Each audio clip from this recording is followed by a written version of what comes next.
Hey, what a perfect beginning here for our pitch, what to include in pitch, how to pitch training. 2-minute drill will air tonight at 8:30 p.m. Pacific time on Bloomberg TV. Check it out through Bloomberg on whatever platform you have there. And on Monday on Amazon Prime. We'll have 12 episodes. Season 2 will be in June. There's $50,000 of cash and prizes. So if you haven't tried out, make sure you email me, david@dmeltzer.com or dmeltzer.com/pitch. All of those will be in the chat. Remember, we're going to do a Q&A session about pitching here. So put your questions in the Q&A portion here. We'll try to move them over if you don't. Welcome to everyone. Next week's training is on negotiations, how to negotiate from an abundant position of more than enough. Remember, all the exercises, guides, my books, they're all included. All you got to do is reach out to me, david@dmeltzer.com. You can join my text community, 949-298-2905, to do that as well. Really looking forward to going through the pitch with you and answering the questions that you have right down there. All right, let's get started. Number one thing, how do you start a pitch?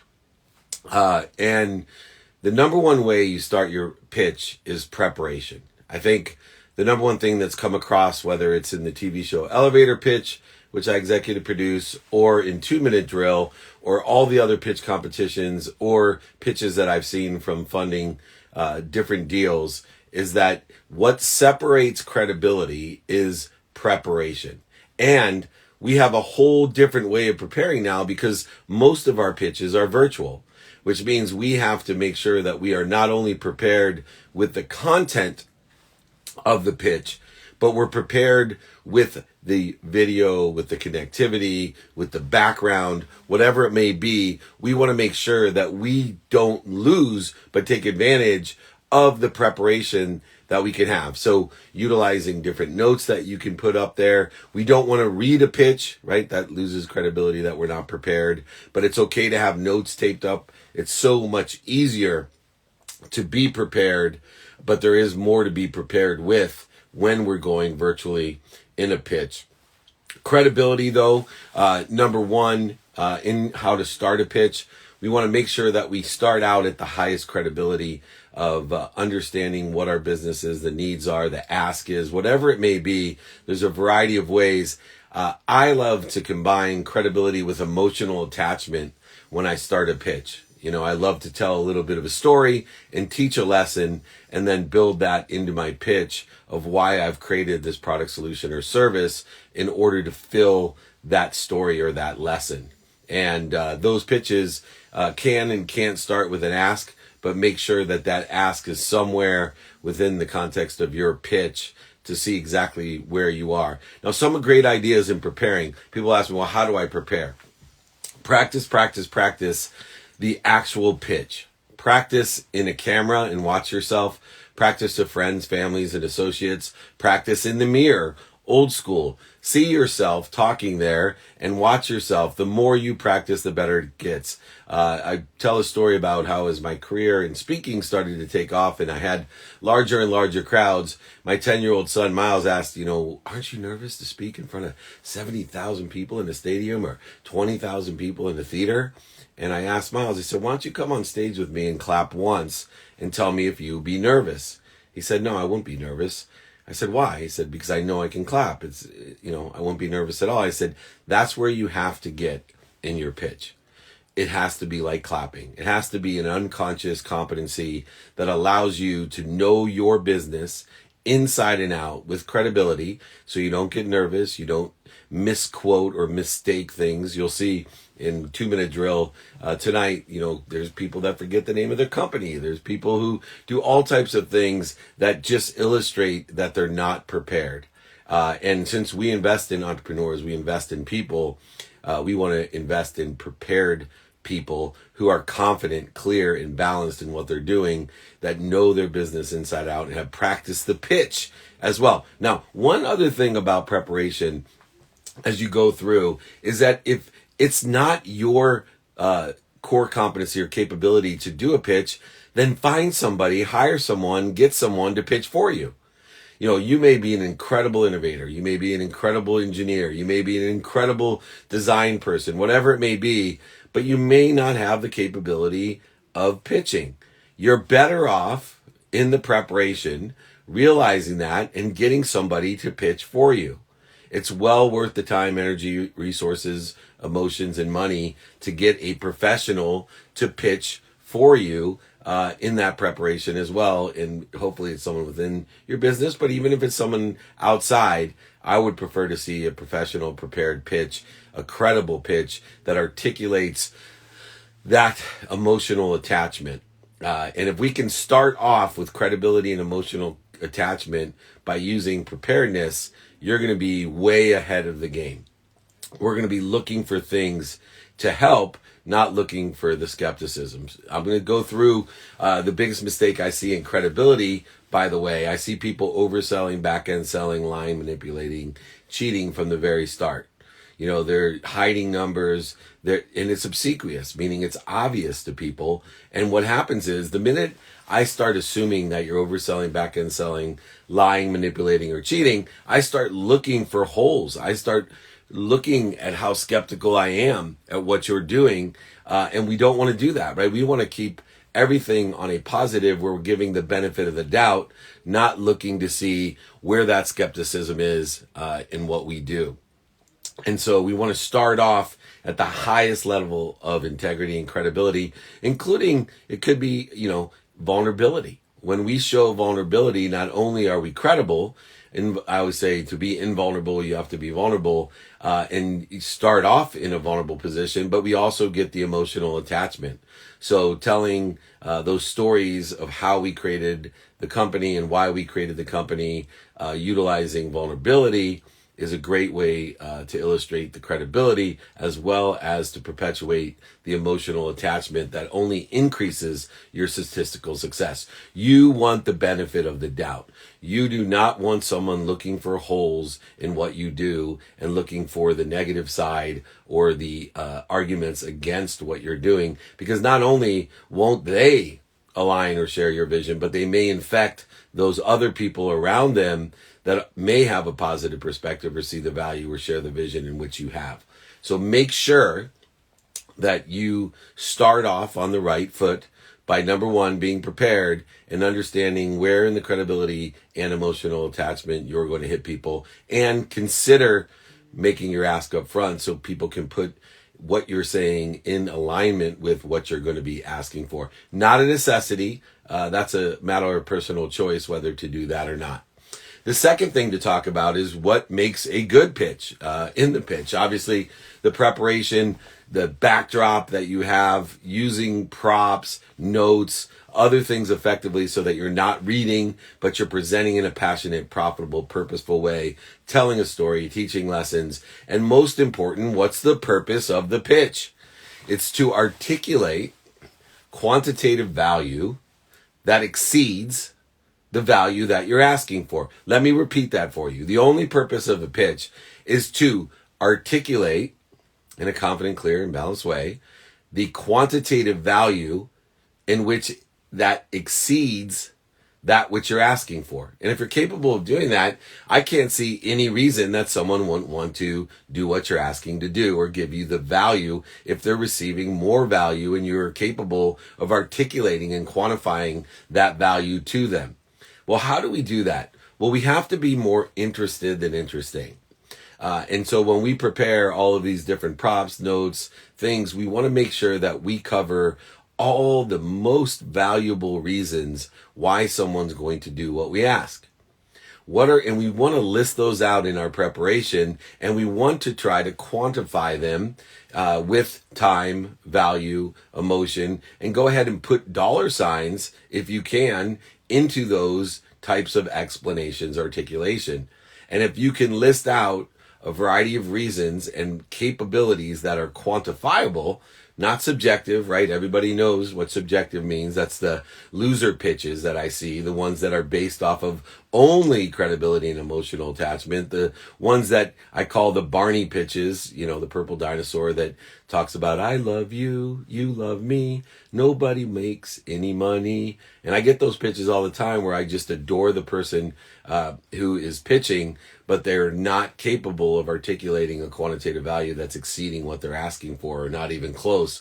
They're relying on my big heart and the subjective value in which they portray because of the circumstances or the product or other things that they may be able to talk about in the beneficial way outside of quantifiable value. So make sure you're focusing in on a list of reasons and trying your best to put time, money, and resources next to those reasons so that you get comfortable articulating and adjusting and relating back to a mathematical equation that says, can you see any reason you want to move forward? The second thing we want to quantify is impact. Especially today, I wrote a book called Compassionate Capitalism.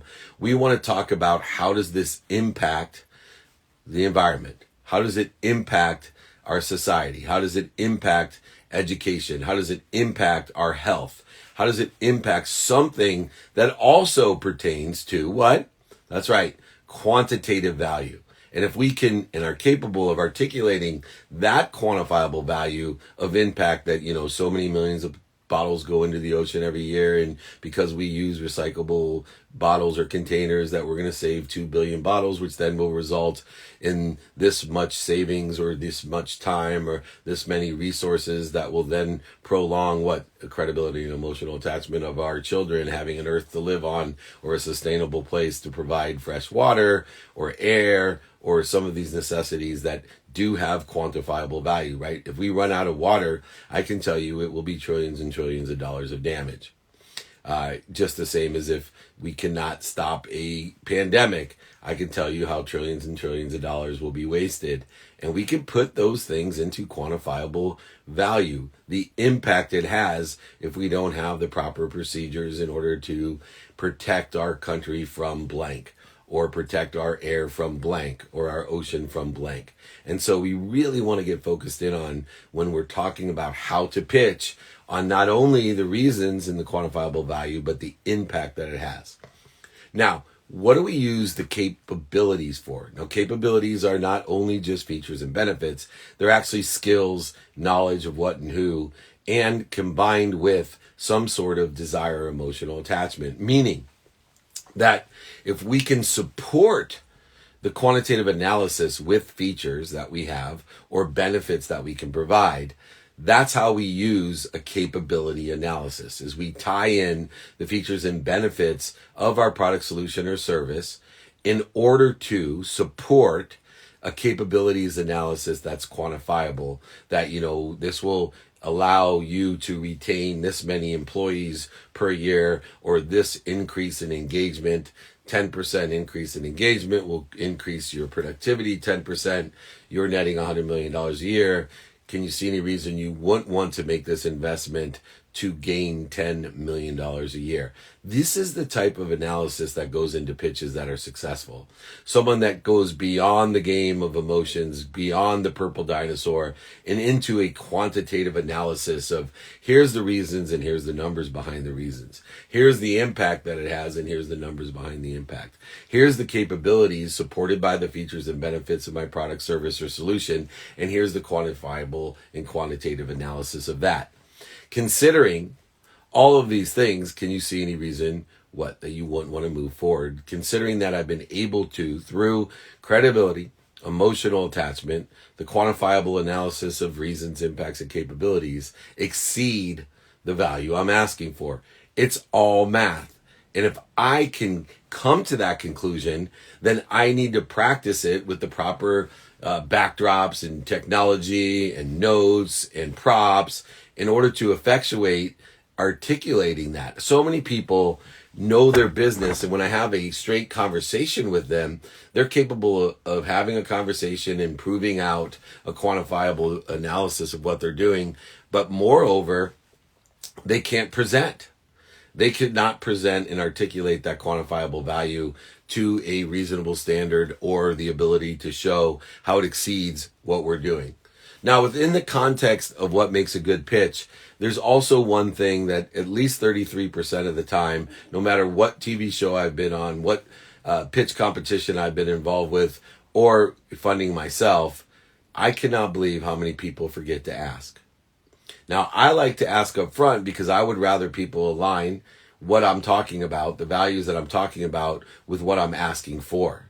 You know, if, for example, I was selling a brand new Ferrari and I told you my ask was $1, my pitch would have a greater success knowing that up front. It would be a lot shorter and a lot more receptive of everything I said. And the questions would be different, probably based off of where the catch is or why I would do that. Instead of at the end where we don't give someone time to put things in the context of what the ask is. But it is okay to go ahead and ask during or at the end of a pitch, but please make sure you have an ask when you pitch, whatever that ask may be. So many people forget that important component. I tell a story about on elevator pitch. One of my favorite people in the elevator, he didn't get out. And back then in season 1, we used to have the contestant walk in front of us after we didn't let him out, which was really uncomfortable. But this guy just blew up at us. All 4 judges screaming at us, telling how stupid we were and how we missed the boat and how he had $2 million of revenue already. And I just stopped him right there. I said, hey, man, you never made an ask, nor did you tell us about the $2 million. So make sure you quantify the value to exceed what you're asking for. In order to do that, you need to make the ask. All right. Now, we prepare correctly. We have credibility, emotional attachment, reasons, impacts, and capabilities. Now, how do we end a pitch? Remember, you're only as good as your last impression. First impressions are great, but that last impression can make all the difference if we're able to articulate that value. So what do? Number 1, we can go back to the opening antidote, idea, ask, circle it back to what we were talking about that refreshes the memory of, hey, I'm exceeding the value that I'm asking for. Remember what I said at the beginning of the pitch. Very, very effective way of closing a pitch. 2, end with a challenge, right? People love a challenge. End with a challenge. Go ahead and ask them to find something different or better or worse or whatever it may be. But to end with a challenge will increase your statistical success of engagement, meaning that there'll be some sort of next step. It's kind of like cold calling, right? The only objective of a cold call, 80% of them don't answer, is getting the person to call you back. But yet most people waste their time, emotion, energy, and money trying to convince somebody on an answer machine or on an email or on a text. Ain't going to happen. Your own objective of 80% of the time should be just to get someone to respond to you. Then you can share a vision. The same thing happens here when you leave a challenge. Invite the audience to a metaphorical mission. Try to get some sort of metaphor involved that is aligned with a life mission, or like me, to empower over 1 billion people to be happy, and leave them with the mission to help you to utilize or know anyone to help you to utilize that metaphorical mission that you may be on to empower over 1 billion people to be happy. For example, use repetition for a dramatic close, right? Make sure people don't pick up things right away. You may have practiced this for hours and hours and days and weeks and months, but you need to make sure that you utilize repetition in order to effectuate the understanding alignment to get the full articulation. Remember what Lou Holt said, the coach of Notre Dame. It's not what I say, it's what they hear.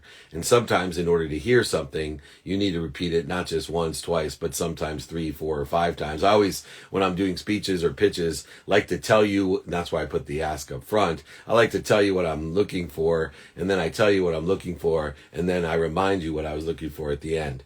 And so for me, the repetitive nature is a crucial one in order to make sure that people hear what I say.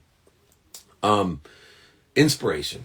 That's another way of finishing. When we want to elevate people's awareness, we want to raise their frequency, and inspiration is the process of allowing them to see what you have through you. clearing the connection between you and what they have. And obviously credibility and emotional attachment play a critical role in being able to inspire people with the shared vision that you have, the articulation of the value that you had that exceeds what you're asking for. And so it's very important that you leave inspired at a high note, at an elevated awareness, in order to give yourself a higher statistical success. And in so many things, you'll see in 2-minute drill tonight that a lot of the pitches just inspired us. And I think when we were inspired in spirit and fired up, the judges were just putty. And it was like, I don't remember what she said, but I'm in. I bet on the jockey, whatever it may be. So don't be afraid to be inspirational, to plateau and grow, to use your higher frequency, to elevate people's awareness to their higher frequency. Another technique is make sure that you illuminate or you surface their objections. If you are well prepared, you are well prepared for what people would think or might think, or any clarifications that may be necessary, any weaknesses that you have, any incongruencies that exist. Illuminate them, elevate them, bring them to the surface and address them so that they know and get rid of any skepticism or any void shortages or obstacles that they may create that are much larger than the ones that actually exist. So when you surface an objection, when you illuminate a weakness, you're able to solve that as well, or at least acknowledge your credibility that this is something that you need their help with, or that's why we need the money, or we're going to have to figure this out together and mitigate risk of whatever that may be. But do not leave them hidden. Don't give them the exercise or the power to go searching for what's missing, because we all know when we start paying attention to what's missing, we're going to find what's missing. When we pay attention to what we don't want, we're going to find what we don't want. So we want to illuminate what is missing. We want to illuminate that for them and address it and acknowledge it and surface it. Just like when we start, you can tell a story and tell the lesson. You can tell the story at the end as well. And you can provide that lesson as long as the lesson articulates the value that exceeds what you're asking for. And so to tell a story, people love stories. Since the beginning of time, that's how we communicate, through stories. And we learn lessons through those stories. We evaluate things through those stories. We make our judgments and conditions through those stories, through credibility and emotional attachment, which are tied into those stories. So tell those stories. Next, pitfalls. Ask unusual questions. Curiosity. Sorry, not pitfalls. That'll be our last points here. Curiosity. We want to pique curiosity. We want to stimulate interest. And in order to pique curiosity, asking unusual questions. You know, when I'm doing the playbook, my podcast, I love when people say, no one's ever asked me that before. Or what a great question. In fact, on office hours, we keep track and do good points like we will on 2-minute drill of unusual questions. One that make people think, that aren't your standard, you know, how did it feel when you lost the Super Bowl, Tom Brady? You know, that's not what we're looking for in a pitch. We're looking for the unusual questions. We want you to have questions and you want us to have questions. And in order to evoke those, be prepared to ask some unusual questions that evoke curiosity and understand that it makes us think. Because once we get in the process of curiosity to be more interested than interesting, we are well on our way to creating that emotional connection and well on our way to articulating the quantitative value to exceed that which we're asking for. Now, finally, in the last few minutes, before we get to Q&A, make sure you're putting all those questions in there. Reminder to everyone, you can have the exercises, guides, and my books for free on this topic and other topics. We have negotiations, pitch, ego. We're even going to do a mommy issue training eventually. Put your questions in the Q&A. Just email me, david@dmeltzer.com. But let's talk about the pitfalls that I found in pitching. And there's 3 pitfalls that I have found. One is people fall under the pressure of time. There's a reason on both TV shows that I do, Elevator Pitch and 2-minute drill, that the clock is omnipresent. the clock is there. And there's so many different studies, if you want to look at it, so many different studies of people who can perform fine until you put a clock in front of them, and then everything goes awry. From chess to football to all types of different games to pitching to speeches to TED Talks. It's amazing what time will do to disrupt you. So you need to control time, understand the man-made construct itself through preparation and the ability to tell stories and provide lessons or articulate value. This will help you control your activity within the context of time. If you have things memorized, you're going to have a really difficult activity of getting right on the clock. When you are telling stories and teaching lessons and using the reasons, impacts, and capability analysis, talking through credibility and emotional attachment, you can end when you want to end. You could tell the story in a quicker or a slower way, and the clock is actually your friend. To me, when I'm speaking, the clock is actually a security blanket, not a pressure cooker. It's a security blanket, not a pressure cooker. So make sure that you understand time in the context of how you pitch and what you pitch and the value that you're articulating to make sure that you get everything that you want in your pitch as well as your ask. 2, one of the bigger pitfalls today is because of technology is setting. You got to make sure your setting is good. There's so many times I'm doing interviews and even on the TV show that we got to make sure that we have the setting correct.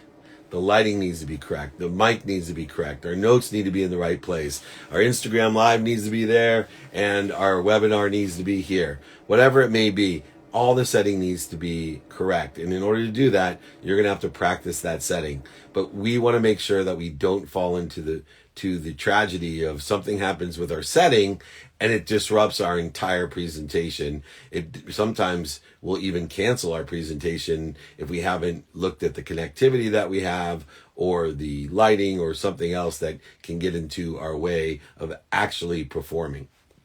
And then finally, as we come to an end here, use the right technology. There's so many different options and opportunities.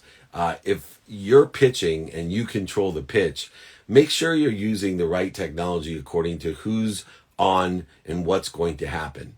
There's so many different things that we can use, from audio to video to capabilities of using presentations or green screens or microphones or lighting or whatever it may be.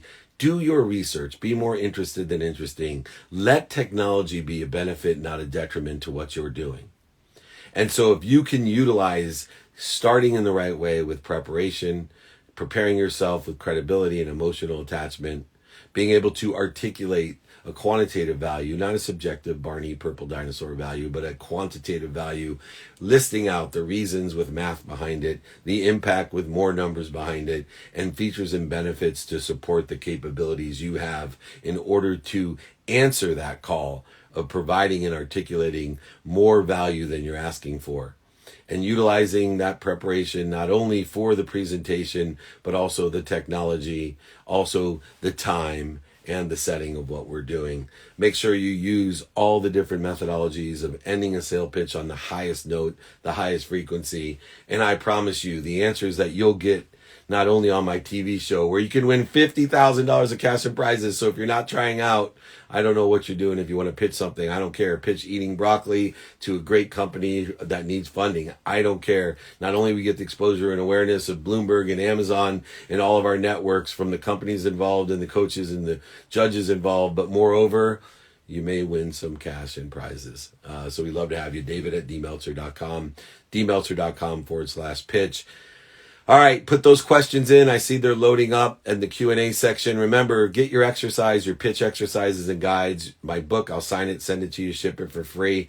David at dmeltzer.com.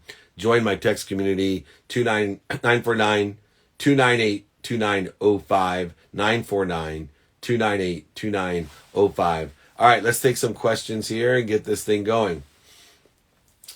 Where can we tune in to watch 2 Minute Drill tonight? Will it be on Hulu and Amazon? Hulu has Bloomberg TV, so all your cable stations, Hulu, will all have Bloomberg on there. It'll be on Amazon starting on Monday for 12 weeks. Each episode will be released, the 12 episodes, and then we'll start again in season 2 in June. We'll be filming in March, so try out now. If you want to be a guest judge or a partner in the show, let us know now for season 2. It will be no inventory will be left by the end of January, I promise you. What's the best place to start looking for people you want to learn from? Well, I say look for people who sit in the situation that you want to be in. So whatever they may be, you need to find them where you want to be. So if you want to be a president of a team, if you want to be a lawyer, if you want to be a doctor, then you know where those people are, and you need to find people and ask them for directions in order to get there. And so what we need to be is more curious, more interested. We need to ask people, do you know anyone that can help me? I'm looking for someone that does this, that has done this, that will give us directions in order to get to where that is. What's the most interesting thing you've learned in the first week of 2021? Well, it's been a crazy week. Different kind of week that we haven't seen in 200 years, since 1812, I guess.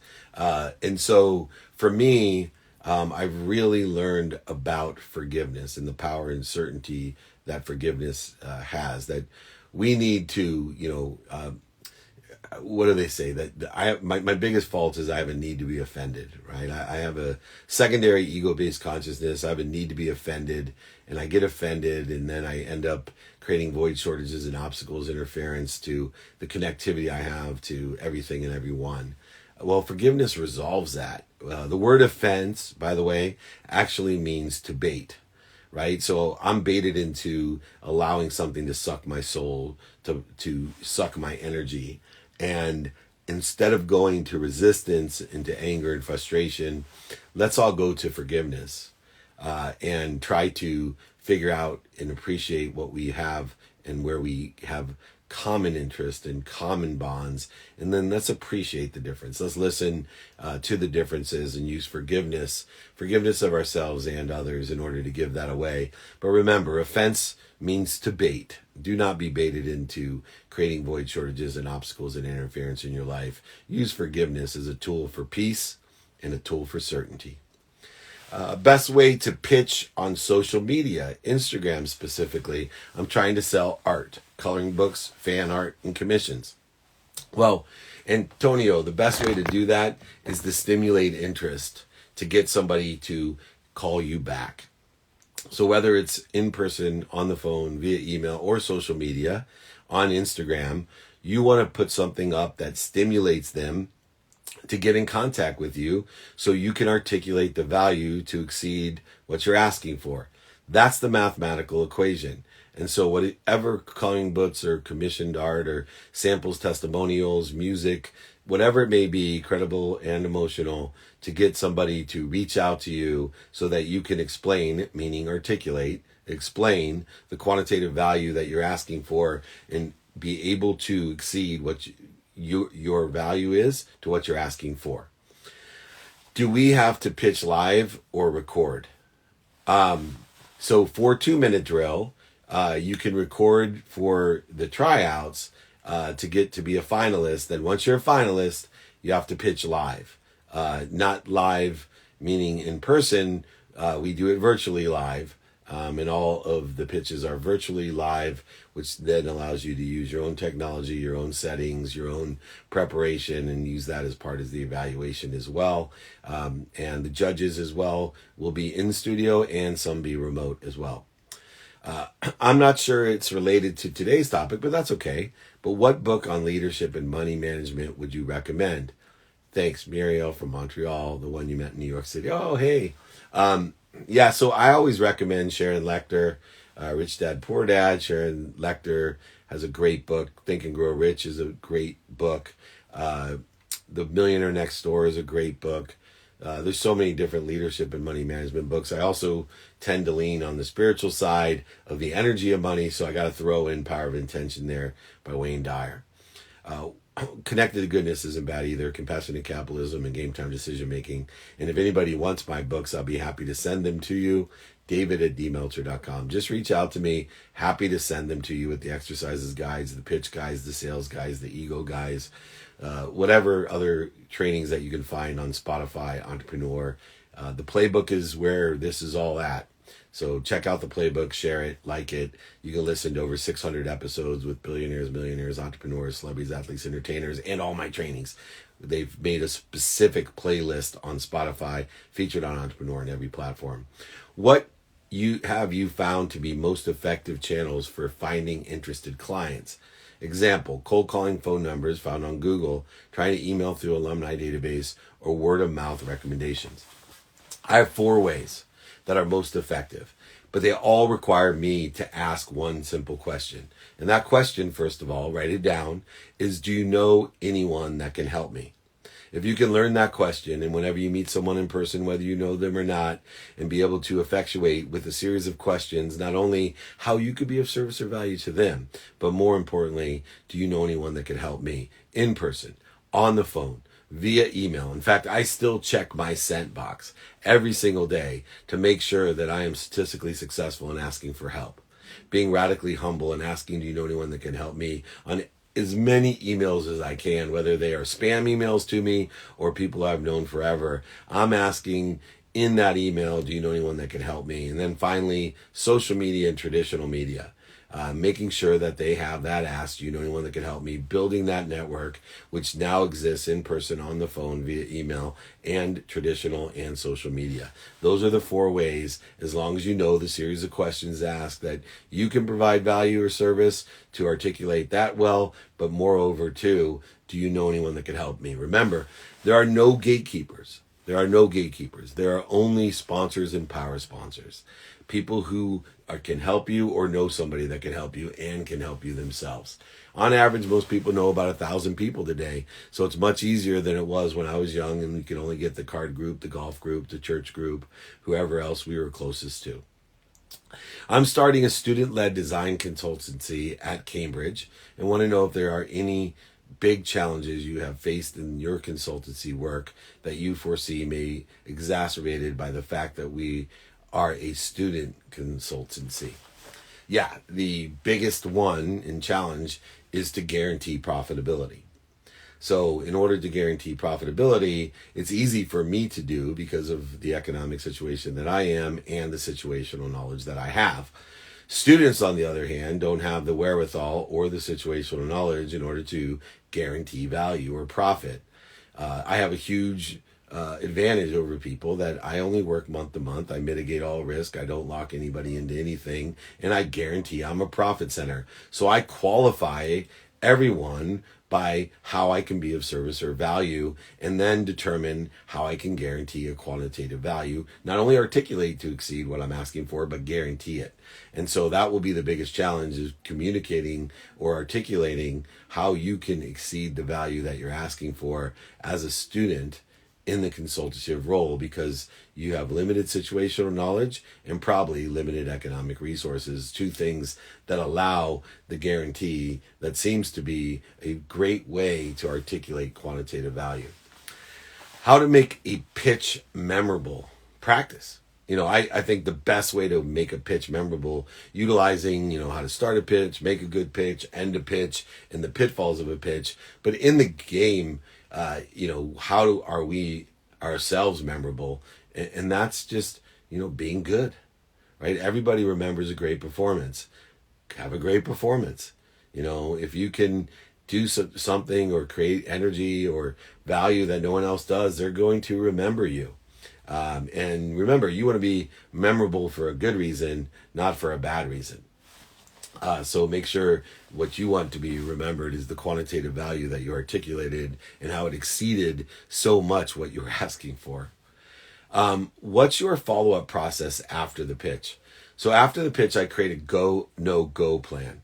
I'd be happy to send this exercise to people. It's one of the crucial ways that have made me successful, where I am creating a roadmap, a bite-sized roadmap, to allow someone to work through what it's going to take to stay aligned and to continue to manage expectations and provide value to those people that I've pitched. So I create a go, no go plan after a pitch to make sure that we step by step get to the next step. And if I'm looking for funding, it'll take me through there. If I'm looking for it to be my kids to eat broccoli, it's going to take me there. But if you want that exercise, I'd be happy to send that to you for free.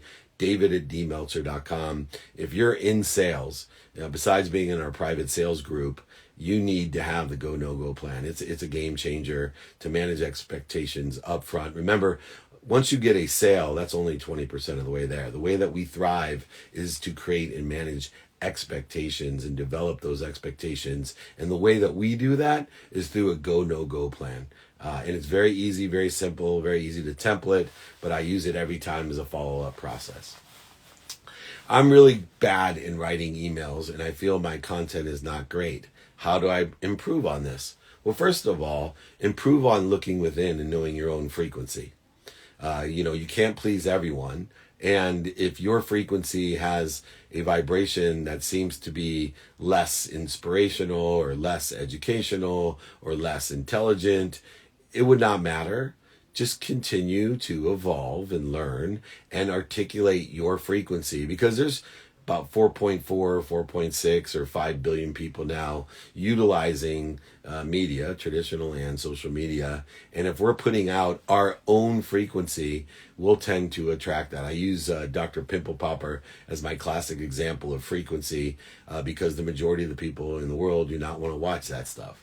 But she has cornered the frequency and is building a market that goes beyond, I would say she's aggregated more viewers on YouTube than all of the Pro Football Hall of Fame. And she has a TV show, and it's all about popping pimples. You got to be kidding me. But she knows her frequency. So know your frequency, strengthen your signal, learn what spectrum is of people and demographic is at your frequency, and then create a clear message by preparation, by practicing, by being consistent and persistent in posting that frequency. As you build an audience, it will build exponentially, compound itself, and sooner or later you'll be the most passionate, purposeful, bad writing email and not having such great content person, but with millions and millions of people in your community that you can help because they're at the same frequency.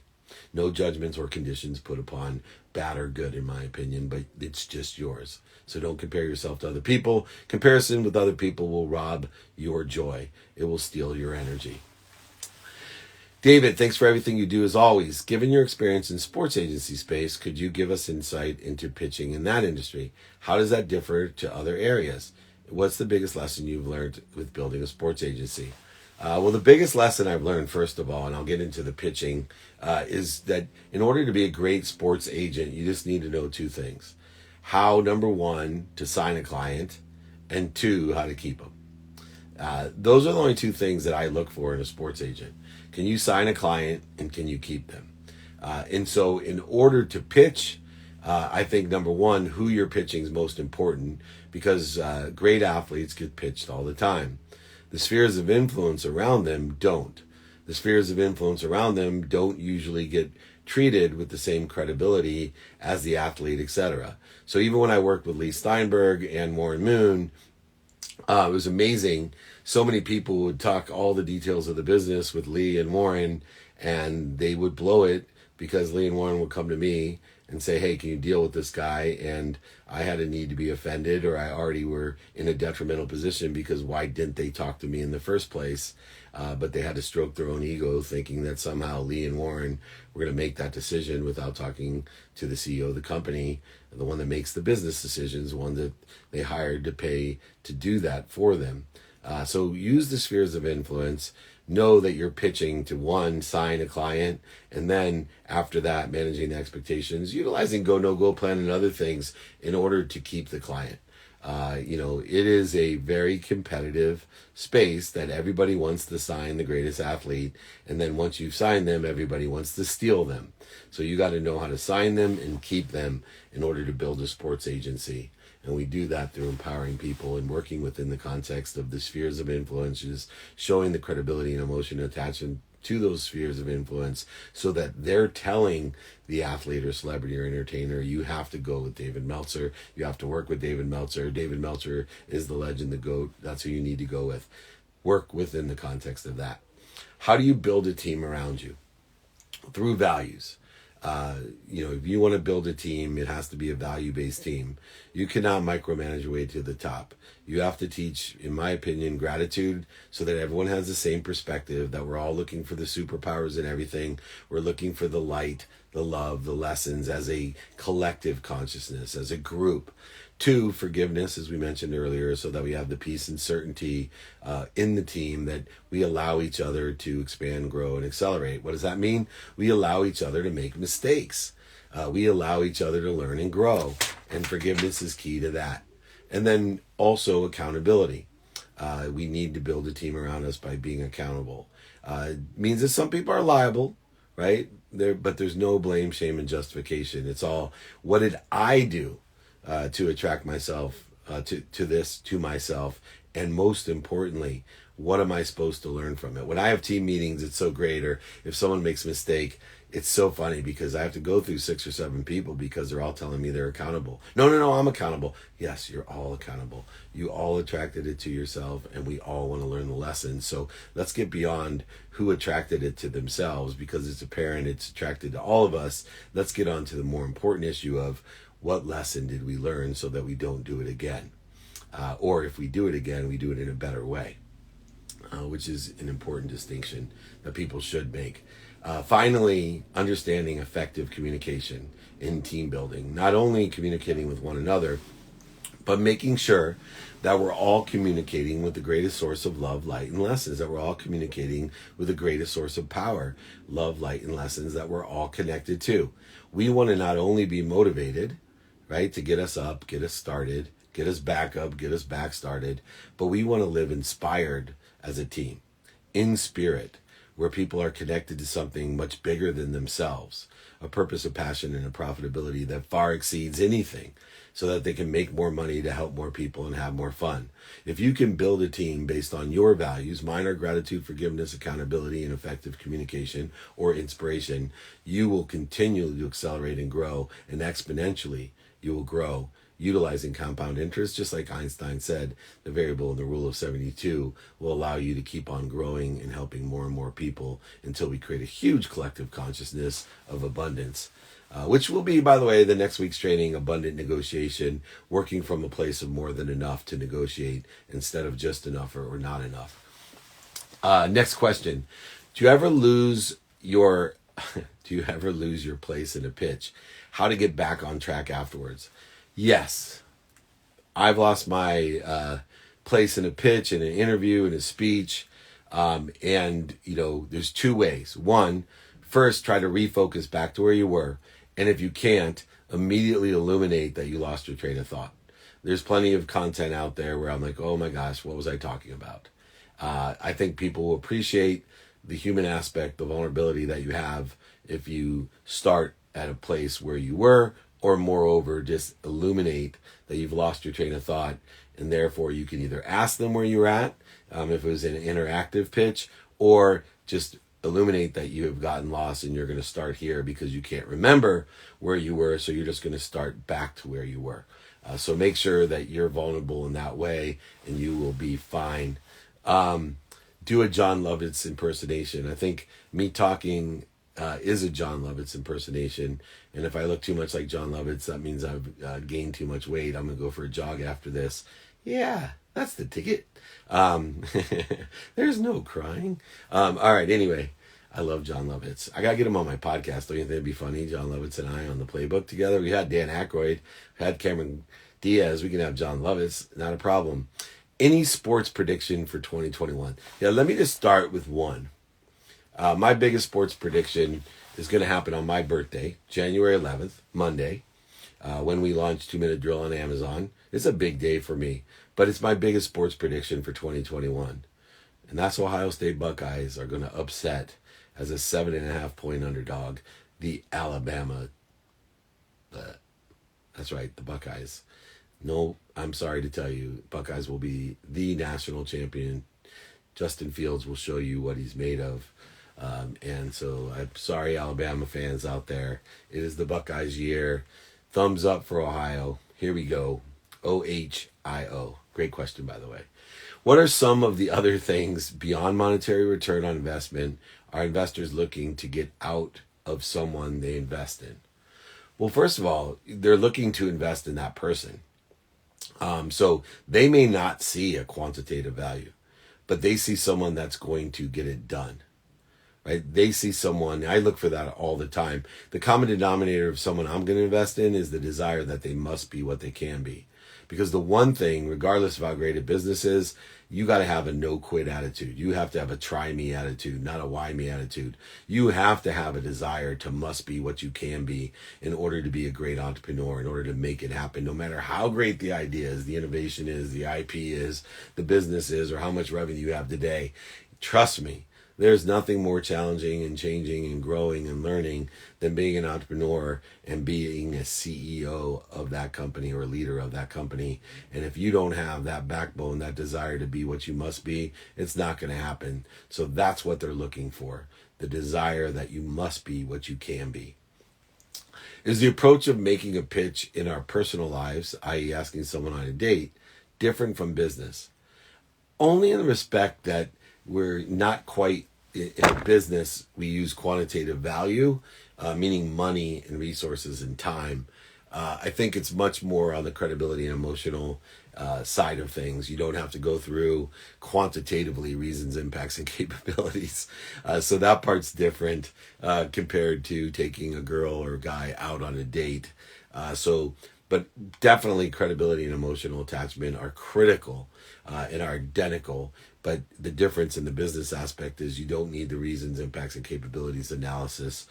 You're more would stay focused in on credibility, vulnerability, humility, and emotional attachment, lessons and stories, all the same pitfalls, preparedness, nerves, all those things we were talking about, clock, but not reasons, impacts, and capabilities. You don't have to have quantitative value to exceed what you're asking for. You just have to have an emotional connection and be credible, and I think you'll do really well. I feel the battle I face is in my headspace, between my ears. Yes, everyone is. You can't find outside of you what you can't find inside. How do you feel about facing and clearing out versus avoiding and pushing away the thoughts? I feel that no matter how hard I try to stop, drop, and roll, sort of speak, it continues to haunt me, as if I'm constantly running from myself, holding myself back, and truly moving forward. Is it easier to serve others than deal with myself? Thoughts. Well, first of all, yes, a lot of people help other people so they don't have to fix themselves. 2, if you have a reoccurring issue, then you have an energetic or a quantum issue. It's beyond your conscious and your subconscious. You can cancel out or use stop, drop, and roll at a conscious level to change your behavior. You can use stop, drop, and roll to clear your mind of subconscious beliefs that you may have that have created habits or neural pathways that have you acting in a certain way. But it takes a longer period of time to shift your energy. Things that have quantumly been handed down to you for generations and generations, or even lifetimes and lifetimes. And you need to understand and blend your persistent behavior with the patience that it takes maybe lifetimes in order to effectuate something that's within your DNA, the quantum level of your DNA. You can continue to work on it by activating the epigenetic layer of your DNA, to activate it by having the exact same consistent, persistent behavior in a pursuit of shifting that energy. In Connected to Goodness, I have a process called Cancel, Clear, Connect. I'd be happy to send that to you. I can also send the exercise, david@dmeltzer.com. Everybody should learn not only stop, drop, and roll, but cancel, clear, connect in order to shift your energy. Just because you think, say, do, and believe something, that doesn't mean energetically it's aligned. Ed Milet and I in our interview talked about this internal thermostat and the alignment that we have that we're unconsciously competent of, that we're not aware of consciously or subconsciously. And that can be effectuated, and therefore look within, look to change the conscious and subconscious, and be patient about activating what you want unconsciously in your personality traits, your characteristics, your obsessions, your addictions, and shift that energy. Email me, I'll buy the book for you. I'll send it to you. Just give me david@dmeltzer.com or text me at 949-298-2905. I'll send you the exercises, guides, and books for free. No problem. Do you ever, and I'll pay for shipping, by the way. So if you want a hard copy, you want it signed, not a problem. Not trying to make money off of shipping. I'll send that to you and pay for shipping. Did you ever get nervous when making a big or important ask? Yeah. Yes, I still get nervous every once in a while. And it's either because, one, I'm not prepared, two, there's not a clock, or three, I've given some separation to who I'm asking, meaning I've elevated them as inferior or superior to me, and I've also given conditions of big or little or important or not to it. And I've made myself nervous. For minutes and moments now, it used to be a lot more, and I've practiced ending fear. And also practice preparing myself so I'm not nervous. But yes, I still get nervous, just for less time. What is your favorite actor? Should I say John Lovitz? Wow. I don't know, Morgan Freeman. I was blessed to be on a stage with Morgan Freeman, and he's just incredible. I think it was funny because like Seth Rogen, McConaughey, myself, Gina Rodriguez, all were there for the Variety magazine. I won the Sports Humanitarian Award with those guys. I was the only unknown comic, I guess. But Morgan Freeman was a hero of all of ours, and just an incredible actor in a variety of different roles, obviously, including Shawshank Redemption, which is one of my favorite movies, if not my favorite movie. What would you put in an email pitch when someone requested that? I would put in only enough to get them to go to the next step or to call me back or to email me back. So I would put enough in there to stimulate interest and transition that interest so that they call me back or email me back. That's all I would put in. I would not try to engineer a vision or value beyond one thing, getting them to call me back or email me back. That's all I ask for. So I'd keep it very narrow, very clear, and very statistically successful in what we do. Remember, if we can get people to get back to us, we have an 80% advantage, because 80% of the people we can't get in touch with, and of that, most people will never get back to you. And if you become an expert at getting those people to get back to you, you have increased your statistical success up to 80%, and it's an incredible advantage over everybody else, obviously. Good afternoon, Dave. How do I monetize and assess the value of my digital magazine? Well, once again, you have to do a reasons, impacts, and capability analysis. So to monetize that, you need to show the value of how much time it'll save you, how many connections it'll give you, what money it will make you from the ideas that are in the magazine. There's just a variety of things in the reasons that people should read that digital magazine, what impact it could have on my life. And as you know, the features and benefits of the magazine have to support the capabilities of the magazine, the distribution of the magazine, the demographic of the magazine. All of these different things are quite easy to monetize. So focus in on those reasons, impacts, and capabilities. Send anyone you want a reasons, impact, and capability, a pitch guide, david@dmeltzer.com. Just reach out. I have a whole book exercises that I can send to you on that. Is creating an emotional connection or establishing credibility more important? People buy on emotion for logical reasons. So I tend to feel as if you don't have an emotional connection, it's very hard to establish credibility.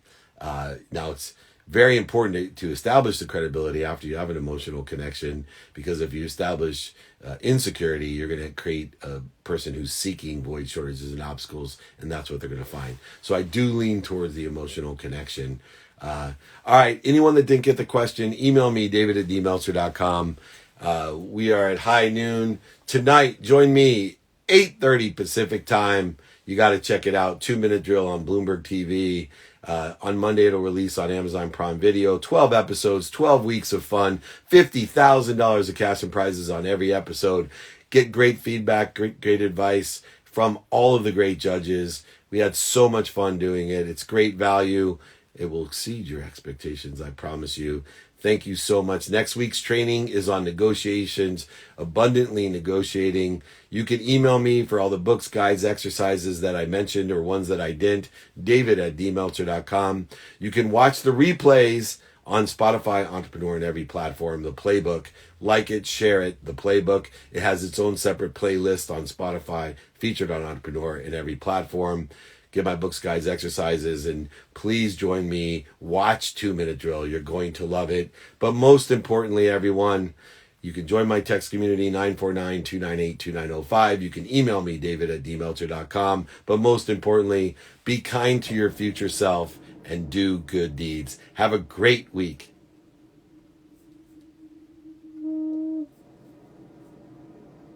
This January comes the next hit business show, 2-Minute Drill.